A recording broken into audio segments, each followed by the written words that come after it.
Good afternoon. Hope you're having a good day. It's always fun to be doing statistics problems. So here is chapter 18, number 5. And we read this problem, and it talks about a large class where a professor is asking the students to flip coins.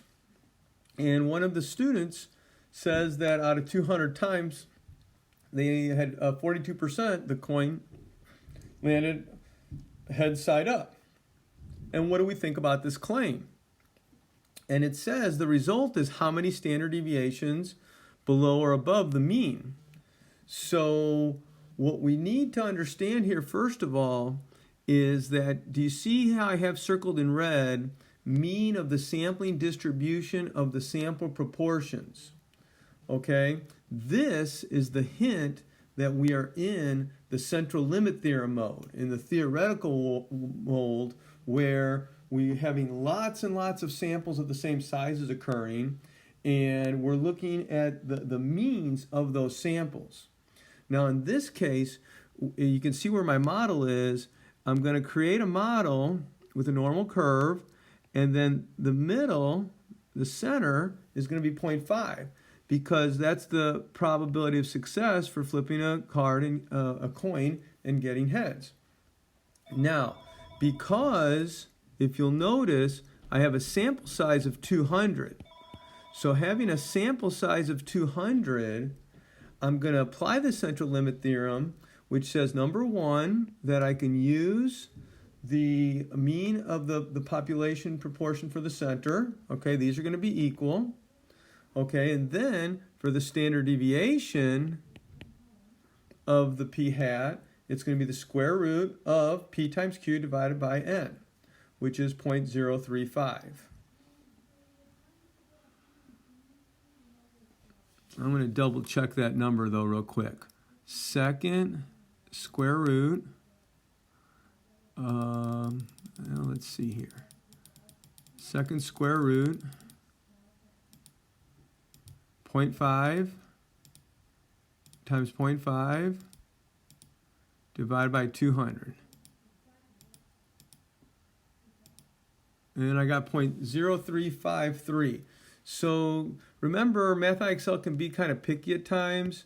So I don't know, if you have a problem, maybe if you only want 3 decimal places, go to 4 decimal places. So it says here 2 decimal places. So I don't know. When I did it, I actually typed it all into the calculator, so I didn't have any rounding. But be careful with the rounding. So you can see here how I created my model. I started 0.5, I added 0.035, added 0.035, added 0.035. Now in the other direction, it's not drawn a really good scale, but if I subtract 0.035, I subtract 0.035, I subtract 0.035, right here in the pink, this here, the 0.42 would be right about there, okay? So I'm looking for this shaded region right here. So 0.42, that's an actual value, okay? That's on the line. Okay, that's an actual proportion. What I'm looking for is that area underneath there.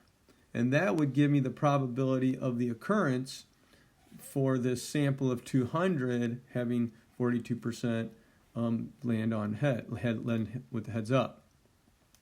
Now, they're asking us for the z-score, or for the standard deviations, which is the z-score. So if you take 0.42 minus 0.50 and then divide by the square root of p times q divided by n, that gives me a z-score of negative 2.26. So if I standardize this, this would be 0, then 1, then 2, then 3. This would be negative 1, negative 2, and then negative 3. So that 0.42 is happening right about negative 2.26. So what I'm going to say is this result is 2.26 below the mean of the sampling distribution of the sample proportion. And that came out to be correct for me. So here's something to help get you started. And I'm going to work the next part out, and I'll continue this video in another one. Thank you so much for sending the emails, everybody. Keep up the great work.